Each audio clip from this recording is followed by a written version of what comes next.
విద్యార్థులు సమాజం పట్ల బాధ్యత కలిగి ఉండాలని తమ వంతుగా సమాజ అభివృద్ధికి కృషి చేయాలని ఏలూరు జిల్లా ఎస్పీ ప్రతాప్ శివకిషోర్ అన్నారు.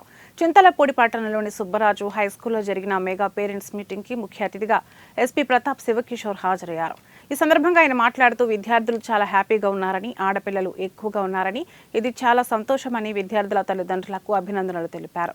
తల్లిదండ్రులు తమ పిల్లలు మంచిగా చదువుకునే విధంగా శ్రద్ధ తీసుకోవాలని సూచించారు.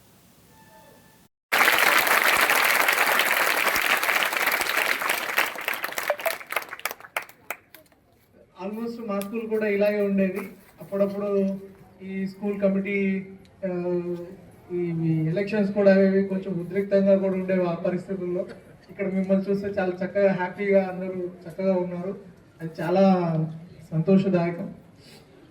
ఇంకొకటి రాగానే అబ్జర్వ్ చేసింది, అబ్బాయిల కంటే అమ్మాయిలు ఎక్కువ మంది ఉన్నారు. That is also very good sign. మనం ఒక నానుడు ఉంది కదా, జూదం అంటే పెద్ద సోషల్ ఈవెల్ కాదులే, ఏదో ఆడుకుంటారని. కానీ మీరు జూదం వెనకాల చూస్తే చాలామంది ఇటీవల కాలంలో మనం పట్టుకున్న దొంగలు పెద్ద పెద్ద ఆడవాళ్ళని కొట్టి వాళ్ళ దగ్గర బంగారు తీసుకోవడము, లేకపోతే ఇంట్లో లోపలికి చొరపడి బంగారు దోచుకున్న వాళ్ళు, ఇలాంటి